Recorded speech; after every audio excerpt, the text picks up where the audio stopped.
If you're watching this on YouTube and aren't subscribed, make sure and click the subscribe button, like, comment, and let us know what you think about the episode.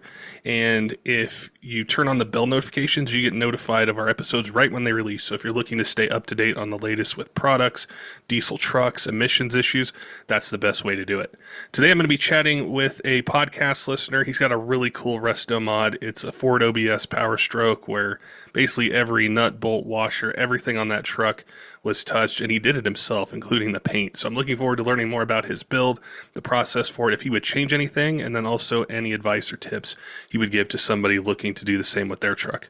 Before we get to it, I want to give a shout out to Kershaw Knives. They've been a long-time sponsor of the podcast. We've appreciated their support for a really long time and the incredible products that they offer. So if you're in the market for a knife for EDC, hunting, fishing, something around the job site, around the house, they've got a 40% off MSRP code for you. If you go to kershaw.kaiusa.com, use code 40TDP2024, you get 40% off MSRP. They've got a ton of different choices for blade shape, blade steel, handle designs, different opening mechanisms, and their whole lineup's designed to meet any budget. So if you're in the market, head on over to their website, use that code, and get 40% off MSRP. All right, let's get to today's podcast talking about this 1997 Ford OBS Powerstroke and the complete resto mod that today's guest went through. David, welcome to the Diesel Podcast. Look forward to chatting with you today. You got a really cool build. I appreciate you reaching out to us, and I can't wait to learn more. So welcome. Thank you. It's a pleasure to be here. I've listened to the podcast for a long time, and I'm here to tell you a little bit about my truck. It definitely caught my attention when you had sent us a message, and I went to your page and I started looking around. You have really good videos, pictures. It's a very unique build. I wanted to start at the beginning and learn either like about this truck or this build. What is it? Where did the idea come from? Was it something that you've thought about for a really long time, or how did it all start? Yeah. So I grew up on a farm, so pickup trucks were always part of the daily life. I knew as soon as I started driving when I was 16, I wanted to get a pickup truck. And that being said, most of them I was around at a younger age were diesel, just to the nature of what people were doing around me. So I started looking. Me and my family did 4-H growing up, so we would sell livestock at the county fairs as kids and whatever. We saved the money from the time we were like 10 until we were 16 in order to be able to purchase these. So my brother was first in buying one. He bought a 92.5 first gen 12 valve, and he got his like maybe 6-8 weeks before I got mine. And I looked at it, and it was cool. It was a little rougher around the edges. And so I started looking out for a truck that would fit my bill when I was a kid. And this was more than a decade ago, so things were much cheaper then than they are now. But yeah, I came across the truck I bought on Craigslist, and it was one of the only ones for sale that I was even remotely interested in. But the proportions looked really off to me. It's a crew cab short bed, and that was a 2-year only thing. 96 and 97 were the only years that those were offered, and same with the extended cab short beds. So I looked at it, and then, was like, all right, I'm kind of interested, kind of not. It was way up in the mountains, probably about a 2.5-hour drive from where I live. And, I kind of convinced myself it was probably worth a look. So I drove up there, and it was 1997 F-250 7.3 XLT truck, power windows, power locks, all that stuff.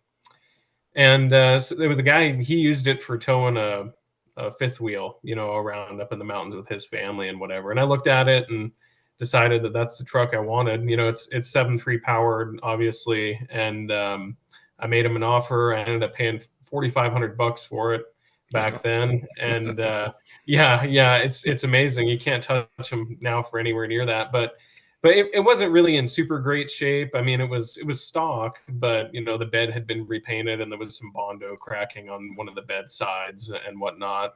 And it was kind of the perfect truck for me as a kid who didn't really know how to take care of his stuff quite yet. And it wasn't too nice. It wasn't too beat up. It was kind of the perfect mix of what I was into. And as far as selection goes, this is kind of something funny that I look back on, is like, I grew up listening to old guys, and they would talk about there's no replacement for displacement, you Yeah. know, and I didn't know anything about that at the time. And so in my head, you know, I heard 7.3 liter power stroke, and I was like, okay, that's big. That's what I want. You know, it's the biggest displacement one of the big three at the time. And I was like, that must be the best. So that's pretty much how I fell into that. It was by no real rhyme or reason. It was just kind of a misunderstanding, but I've grown to really appreciate it and like it. So That's really yeah.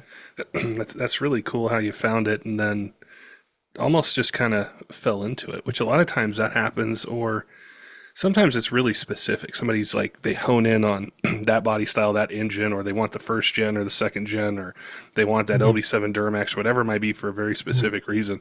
But from the time you mhm. got it, when you first got it, how did your ownership of it evolve? Did you get started kind of right away doing little things here and there? Did you leave it the way it was for a while? How did it progress? Yeah, so it was obviously um, limited by the amount of funds available to me at the time. So I couldn't really go all in and do all the things I had big dreams of doing right away. I remember one of the first things I did when I, you know, got one of my first paychecks as a 16-year-old, 17-year-old kid is I went out and I bought a TS6 position tuner. And that's like ancient technology now. But back in the day, I thought that was cool. You know, I looked up tons of forum posts about it and all sorts of stuff. And so I put that in and had fun with it. You know, I would do little things like back when axle dumps were a big thing, I had the exhaust done so it was right over the axle. And, you know, I just did dumb stuff that kids do, you know, up until I got some more money. But, um, you know, the chip ended up not being super friendly to the factory E4OD in there. And the truck came with rebuilt paperwork. It was supposed to have a rebuilt transmission, a Ford factory transmission, already installed, you know, 13,000 miles before I bought it. And I drove it around, you know, for a year, year and a half, 2 years, and the transmission gave me trouble again. And so I ended up shelling out a ton of money. It was like all the money I had to my name to get this transmission repaired. And you know, I didn't really know a whole lot at the time, and so that happened. And then it went out again on me, like maybe a year and a half after that, and so I had to make a switch. Um, and so that kind of, I don't know. It kind of put me in a sense to take the truck down for a little while. You know, I was like, all right, I can't keep doing this. I don't have the money for this. Let's figure this out. And I was gonna put a manual transmission in it. So if people look at my Instagram, you'll kind of see um, um, a stage in between when I bought it and what it is now, which was I put a lift kit on the truck and I converted it to a dually. You know, I swapped the front axle to a Dana 60 with a precision reverse shackle kit in the front, and then I just swapped out a factory dually rear end and converted the factory short bed to a dually bed. So it still looked like a 92 to 97 truck, but I put some big 22-inch semi wheels on it and kind of left it at that. I addressed the transmission issues. I said, okay, let's do this one more time. Let's give it a go. And it kind of stayed like that for a while. You know, it was red, and at the time it was like probably 5 different like shades of red because I had painted the bed separately than the cab, and you know these different parts, and you couldn't really tell. But I was never happy with it. You know, I would drive it around, and in my head, I was like, man, I want this to be perfect. You know, I'm kind of a perfectionist. I have a little bit of OCD, admittedly, and I couldn't deal with it. You know, it was like it looked good on the outside, but it really wasn't. You know, it was still an old truck that needed everything. You know, the doors were sagging, all the bushings were worn out. Like, really, it just had a lift and wheels on it. It was no performance or anything. So so that kind of leads me into the third part of what happened there is I took that truck down to Florida back in 2019 for the big truck meet they used to have out there. Yeah. And yeah, and so I drove it like 6,000 miles as that red dually all the way down to Florida from Colorado, and then all the way back when that was over. And on the way back, I was in Kansas in the middle of nowhere, and the automatic transmission went out on me again. And so so that's kind of the saga of what happened. And at that point, I decided to redo everything. So that kind of snowballs into, what it is now. But I parked it for like 5 years, mostly because it took me a ton of time and money to do what I have done to it. And it has to happen in stages. I couldn't just shell out the money to do it all at once. So it took me like 5 years to do the way it is now. But um, I can get into a little more detail about that now too. Um, so I ended up deciding to swap it to a ZF6. So it's got a Super Duty 7.3 ZF6 in it from like a 2001 truck. And a lot of people say that it doesn't fit without floor modification to the floor of the truck, but that wasn't my experience. I ended up taking the factory Super Duty cross member and holding it up and marking on the frame where it needed to be. And then I just drilled holes and mounted the transmission in. So that was fine. That solves my problem with, the automatic that I was having. And I don't have anything against automatics. I mean, it was super convenient to drive, but I also love the way it is now. I like shifting my truck. I like, the experience of that. And that's kind of what started it all. Originally, I was just going to swap the transmission and then get back on the road. And then I was like, well, let me convert the front clip and all this other stuff. So that's another thing. The truck is converted to look like an 80 to 86 truck. So the cabs from like 80 to 97 are pretty modular. Imagine like 99 to 16 Super Duties. You can kind of swap around front clips and beds and whatever, and all the body lines pretty much match up. So I kind of wanted to make it what I wanted that, Ford obviously never offered. So yeah. Did you have, when you were thinking about the build to where it is now, did you have a clear vision for exactly what you wanted from the start, and so you kind of methodically went through, or did you have kind of stages, like, phase one was the transmission, and then Mhm. you wanted to do that? How did it progress with getting it where it is now? Yeah. I remember I was scrolling a forum back in the day, and I saw a picture of it was a crew cab short bed dually that somebody made. It was in the OBS body style, and I thought that was really cool, really unique. And I was like, I might want to do something like that. And so I kind of always had that in the back of my mind. And then I did see, another person convert a crew cab short bed OBS truck into a bullnose looking crew cab short bed, which was never offered, obviously. And I thought that was really cool. So I couldn't make up my mind between the two. I was like, should I make this a dually or should I convert it to 80 to 86? And I was like, well, I kind of like both ideas. So I just decided to do that. Um, so in my head, I always kind of knew what it would look like. And I did see, as far as the color scheme goes, I saw another post on like Motor Trend about a guy who took a 70s square body Chevy and he put a 12 valve in it. It was a crew cab long bed dually. It was really low on like semi wheels, and the color scheme was really cool. So I kind of had all these things in my head about like pieces that I took from this and that to what I wanted it to look like in the end.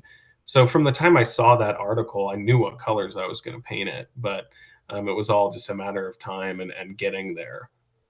Did when the build started, did you just start doing everything kind of all at once, or did it still move in stages?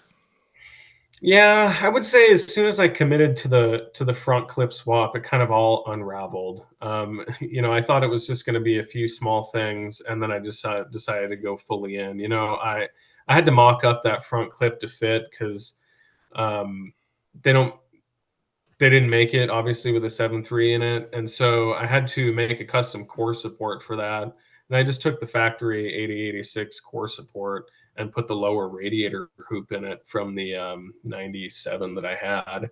And so I would take it off, put it back on, and then make sure everything fits. And then I took it all back off and decided, okay, well, I want to kind of clean some stuff up around here. It's got 20 years of grease and gunk and stuff all over the frame rails. So then I took the engine out and And I was like, well, I should, start some work on the engine. And it was kind of like, some people call it squirreling. It was like ADHD. I couldn't focus on just one thing. I decided just to do it all. And eventually I got to the point where there was nothing but bare frame rail and a cab. And that was kind of disheartening because I stopped after a while and I was like, what did I get myself into?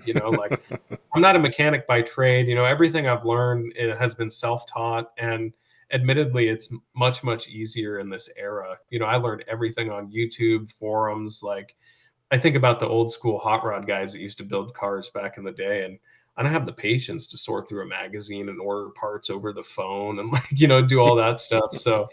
But yeah, for a while I was like, man, this is a bad idea. I wasn't super relieved. I thought I bit off more than I could chew for a little while. Did did you get overwhelmed with it, or maybe even discouraged, sort of, because I mean, really touching everything on that truck, the frame. I'm sure Mhm. you stripped it, painted it, or you had somebody, paint it or powder coat it or something, and Yeah. just all the work that went into it. Was it ever discouraging? I would say at times, yeah, the most discouraging thing that ever happened on that truck was the dash. I knew from the start I wanted to change the interior color. I like resto mod stuff. So I wanted the new interior to be nice. I wanted power seats. I wanted leather. I wanted, a double din radio. And so like I did all this stuff to accommodate for that. And in doing so, I removed the factory gray dash to put in a tan dash. I wanted the interior to be tan in color. And so it was just a factory tan dash from the same era truck. But when I took it all apart, I fought with it for like a couple hours trying to get it out. There's like a million screws. And like, for being a 97, you wouldn't believe how much wiring and electronics is behind that dash. And so I took a bunch of videos and pictures, but after I got it out, I kind of just was in shock. I was like, well, that did not go as smoothly as I thought it was going to go, and I don't know how I'm ever going to get a new one in here. So, that actually had me in a bit of a panic for a while. I didn't know what to do, but eventually, I kind of just looked up videos of people who had done it before and tips and tricks, things to make it easier, and I went and pulled one from a junkyard and put it back in. So that was kind of maybe an overreaction on my part. But when you see something that you want, to be done so nicely, so far from that, it is kind of scary. Yeah, yeah. Was it now? As far as the truck itself, did you do most of it, or nearly all of it?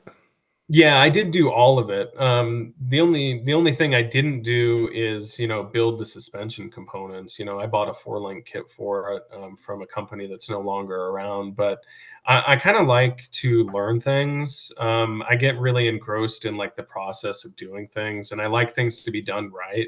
And I like it sounds kind of like a cynical mindset to have, but I just really don't think anybody can do things the way I want them done on my own truck. So like I ended up just doing it all myself, that, and I got quoted like 30 plus grand for a paint job on it. And it was crazy. I don't have that kind of money to shell out. So I, as far as painting it, I just watched videos and did a bunch of testing, and it's a base clear, it's not like a single stage or anything. So I did all the body work on it and then sprayed it, and it turned out pretty good. I mean, there's a few imperfections in the body work, but I don't have the patience to sit there and spray guide coat every 5 seconds and sand it back off. So, but yeah, I did do all of it myself. And that's kind of what I find a lot of satisfaction in, is like nobody else really has played a part in this. My friends would come over and help me, do major things, but as far as outsourcing work, it never really happened. And the one thing that I did outsource, I guess, is the spray-in bed liner. It's got a Line-X bed liner in it. And even that was just like a punch in the face because I went and I took that somewhere for them to do it. And it was like the last thing to do on my truck. And they had um, some kid sanding it, prepping the inside of the bed for whatever. And I guess they were in a rush that day. And he sanded right through the paint on the back of the cab all the way to the bare metal.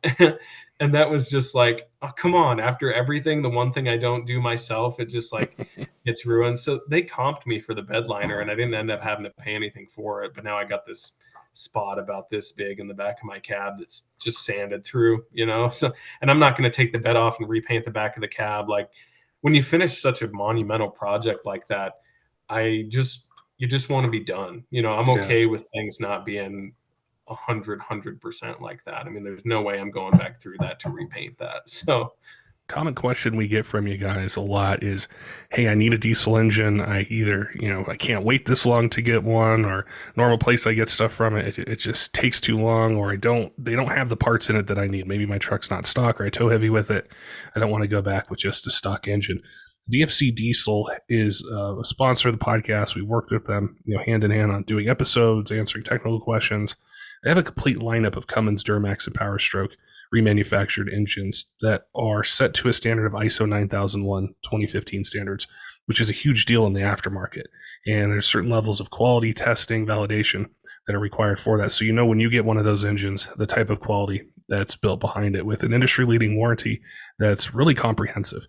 And the other thing with that is, sometimes the options that are out there, it's a basic OEM engine. You want a little bit more. You don't want to have the same failure again. So there's a bunch of different series of engines that they have, from core, street, tow haul, and also the Speed of Air series, which we've covered on the podcast before.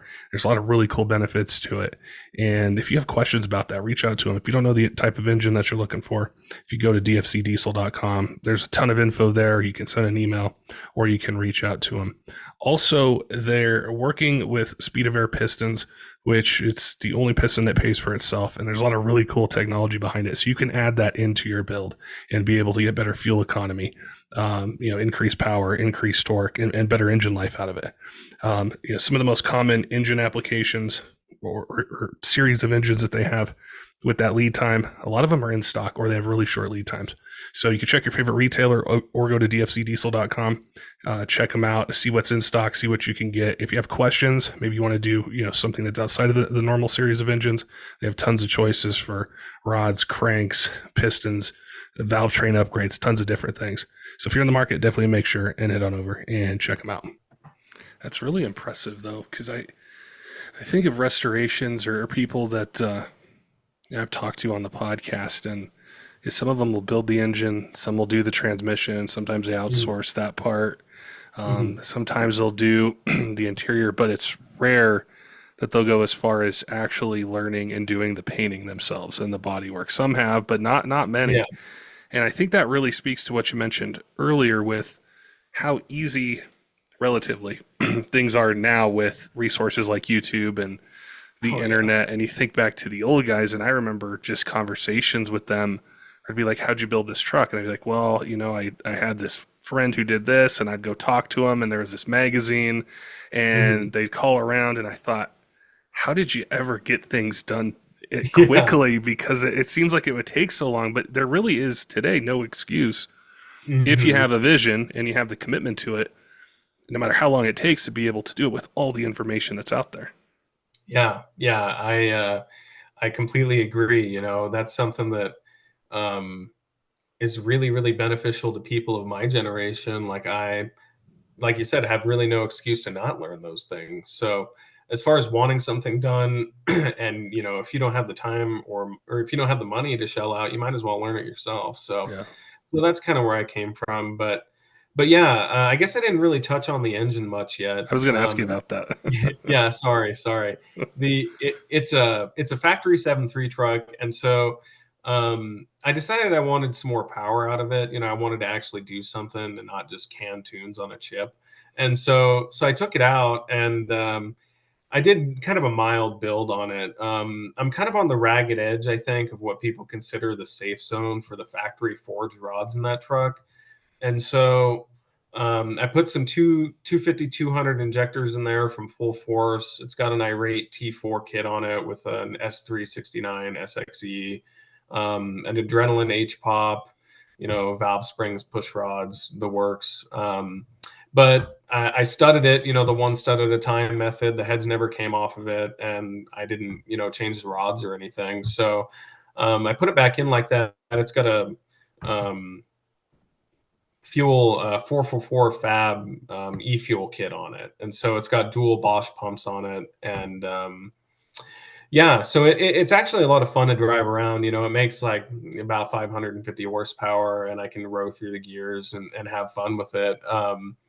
And it's definitely a lot more enjoyable than it used to be, because I drove it as a big truck before it had any of the engine mods done, and it was like not fun getting up to speed on the highway. It was not, it was just kind of a underwhelming experience. So now it's got some power behind it, and I like the 7.3. Obviously, it doesn't really compete in today's big horsepower stuff, but that's okay. I'm not chasing like a million horsepower, so I do think that stuff's really cool, but I know the limitations of the the engine that I have, and it kind of is what it is. So It's still though it's making good power, and it falls into that sweet spot for daily driving, being able to tow, go on a road trip if you want, but you've increased the response of what the truck was stock. So mhm. you have that kind of excitement, that performance that you want, but then also the reliability and the durability that I'm sure with a build like this and how much time you invested into it, you want it to last forever, as long as possible. Right, right.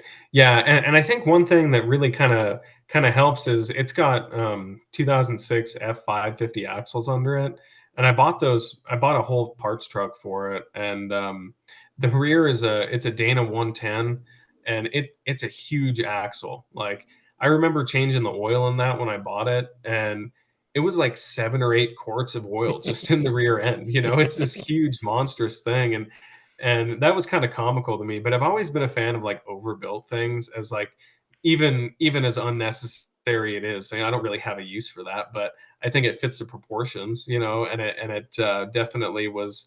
It kind of just happened by happenstance. I was looking for a regular F350 dually set to swap under there, and I couldn't find anything. So the F550 stuff came along, and all I had to do for that was modify the spring perch distance on the rear end, so it would fit the leaf springs under there. And obviously, everything else is kind of history. The factory OBS speed sensor bolts right in there, and so the speedo works. Whatever else, the front's a Dana Super 60, so I get like 45 degrees of turning radius in the front, which is even over F350 dualies. They didn't get the extra wide Super 60s, so that's kind of a plus because I can turn that thing on like a dime. And so that's kind of the other major addition to the build. But the gearing in those is 430, so I kind of lucked out. I didn't really want super high gearing, which a lot of those commercial F550 trucks came with. I think it was like 488s and like five something after that. And I got the lowest possible factory offering in those, which is 430. So it works out good. I can cruise at highway speeds at like 2200 RPM. I can cruise 75 miles an hour all day long. And I do it fairly frequently. I probably put like 1,000 or 1,500 miles on it since really finishing it. And it's been fun. It's been fun to drive. That's what I was going to ask you about is after finishing it, what kind of what the driving experience has been like. If there's any, are there any things that you would change? Maybe not aesthetically with the paint or the interior, but Mhm. maybe power or just anything mechanical that you would have changed from Mhm. from the start. Yeah.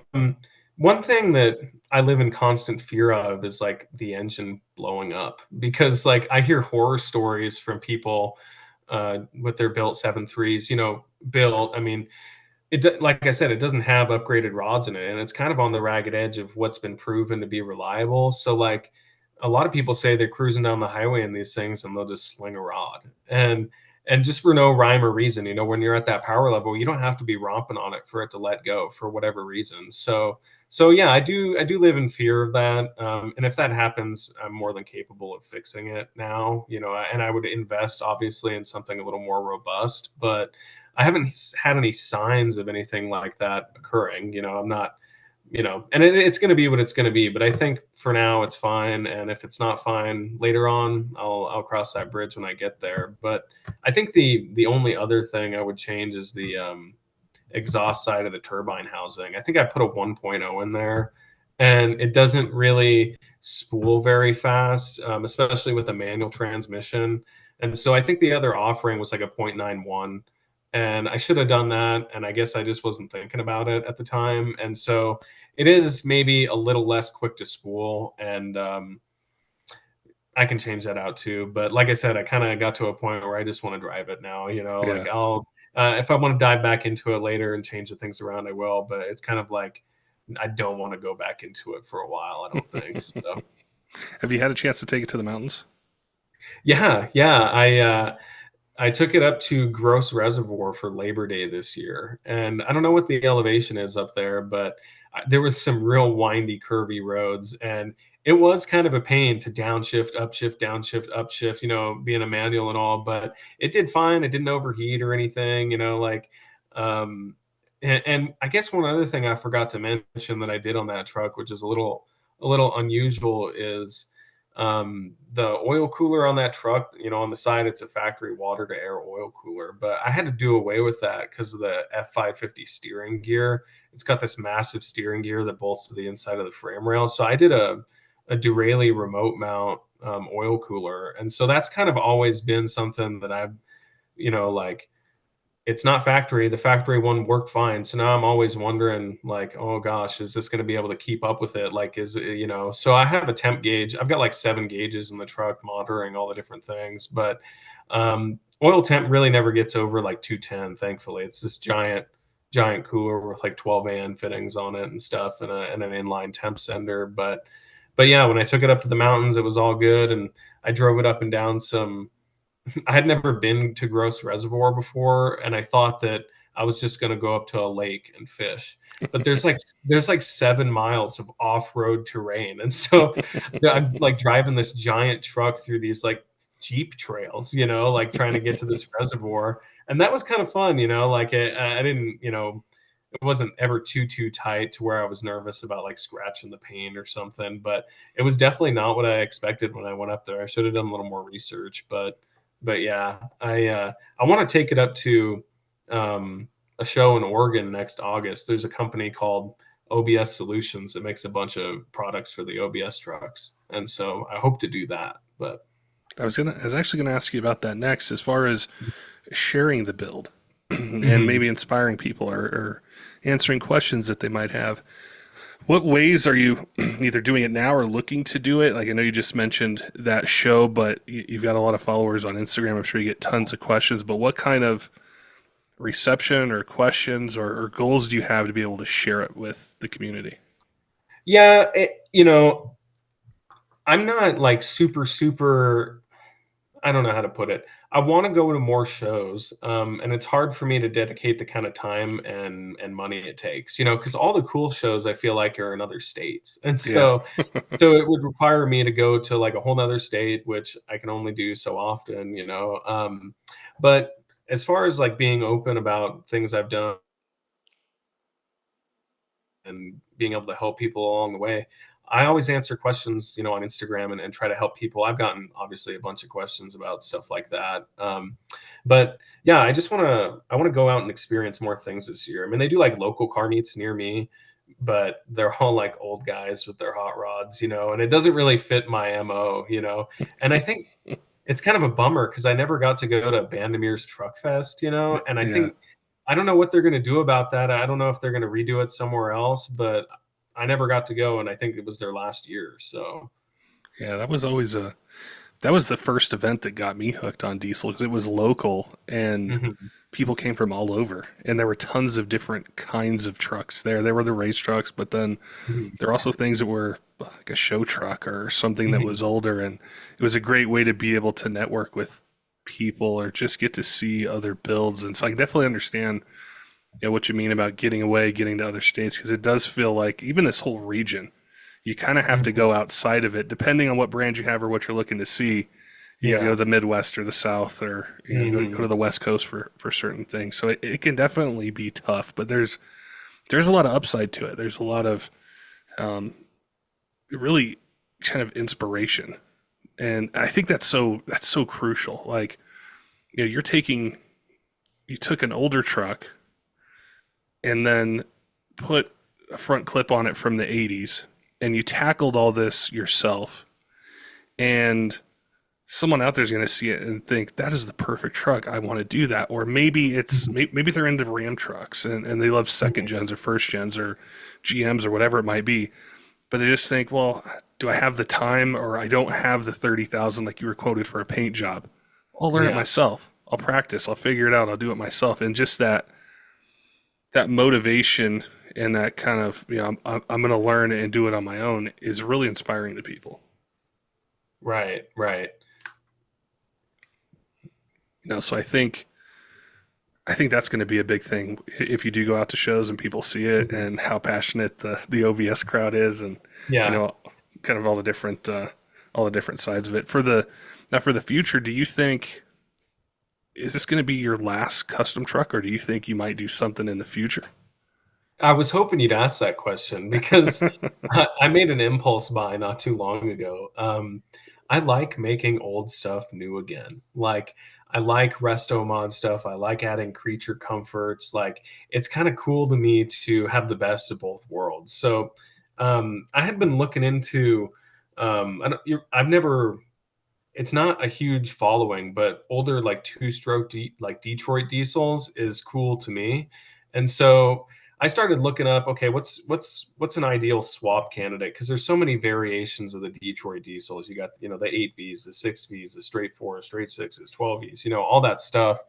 And the biggest, factory Detroit engine you can put in like a truck's engine bay is a 6V53. And so I was on the lookout for one of those for like 2 years, and I found one from like at the junkyard closest to me that I never looked at, and it's like the holy grail engine, because it comes with Jake brakes, and it comes turbocharged, which they were offered NA or turbo, and they were offered Jake brakes or no Jake brakes. So I think in the future I want to get into an international Lodestar. It's like a medium duty truck from back in the day. Like a single cab variant, obviously a dually, but I don't want it to be some big thing. I kind of want it to keep it lower and put that Detroit diesel in it and have fun with that. I don't know really the first thing about those. I joined a Facebook group, kind of trying to learn some more stuff about it, and I did a bunch of research on it. And it's sitting under a tarp right now in my backyard, but when the time comes and I can finally justify it, I think that'll be my next project. And, I'm sure that'll be another huge, huge thing. I hope to not get into things as deep. I'm always envious of the people that can just do an engine swap and go drive. But I'm like, you didn't paint the frame rails. You didn't do this, like it's Yeah. like it's at my own hindrance, really. So, I think that could separate builds a lot, though. Is yeah. some of them I've seen, they're really cool, or they make a ton of power, and then you're right. Like I kind of focus on the details as well. So Mhm. I'll think, well, the engine was out. Why didn't you just clean up the firewall, or what about Yeah. the frame, or if it was down this long, what about this? What about that? And for them, it Mhm. works, but for me, my mind always goes to kind of those smaller things, and Yeah. and I don't want to say I get lost in it, but I find appreciation for it. Right. Yeah, and that's definitely, I'm on the same page for sure. I'd want to do all the small things to make it cool and just enjoy it. But I'll probably have to do something with a transmission on that because I bought it was in a dump truck, and so I just sawed the cab off of it, sawed the frame rails off, and took the whole section home. So it's got like a 5 speed without overdrive on it right now, and I got to find like a Road Ranger 13 speed or something to put behind it. But you know, I'll cross that bridge eventually for sure, and I'll be sure to let you know if I do. Yeah, that'll be cool. That'll be cool. What would be some advice you'd give somebody if they wanted to customize a truck, make an older one new, regardless of the brand? Just some things you've learned along the way that you'd say, "Hey, I learned this. This will help you as you tackle your project." Yeah, yeah. I think the most important thing would be like don't get discouraged. Like that was never really something that crossed my mind. Like I was never going to give up on it. There were definitely times where I was just like discouraged, but it's kind of just you just kind of have to realize what you want and realize nobody else is going to do it for you. Like if I didn't pick up a wrench, that thing would still be sitting in the shop. So if that's kind of the advice I would give, that and like parts availability. I think we're in like the golden era of parts availability because you can find anything, you know. So like if you're looking for something specific and you're having a hard time finding it, start scrolling on eBay. You know, somebody's going to offer it up for sale, like, or Facebook Marketplace. Like, it just kind of depends on what you're after. But I think it's never been easier to do what I did, and so I guess I would offer that to somebody else and be like, hey, now is the time for you to be doing these things. Like the world is your oyster in a sense. Like you can do it, and really the only thing setting you back is the dedication and the time, really. That's good advice. I definitely appreciate you reaching out to us. It's a really cool build. I don't know how much time I spent on your Instagram page, but it was a while because I was just like, Yeah, I've never seen anything like this. So cool. I love the paint scheme. yeah. People are watching on YouTube. They're going to see the picture of the truck when they see the video. But yeah, I really appreciate you reaching out, sharing the build, talking about it. I love the approach that you had, how you did it, nearly all of it yourself, and just learned yourself and found the avenues to get the information. So keep me updated on any other any other projects that you do. And yeah, I love the truck. It's really cool. Yeah, well, I really appreciate that, Patrick. I love what you do. I've been listening to the podcast for forever, and I hope you keep up the good work and find tons of other people to do the podcast with. Don't forget, Diesel fans, make sure and head on over to kershaw.kaiusa.com. Use code 40 TDP 2024 for 40% off MSRP. It's a great way to save some money, get some really cool gear if you're in the market for a knife for hunting, fishing, EDC, something around the job site, around the house. They've got you covered with a bunch of different choices for blade steel, blade shape, opening mechanisms, handle designs, and their whole lineup's designed to meet any budget. So we appreciate them offering that code just for you guys. Also, if you're watching this on YouTube and aren't subscribed, make sure and click the subscribe button and turn on notifications if you want to be the first to hear about diesel news with emissions, products, anything going on in diesel. That's the best and the fastest way to stay up to date.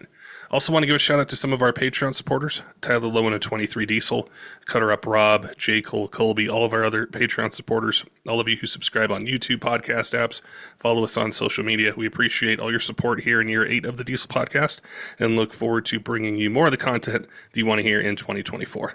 Till next time, keep the shiny side up.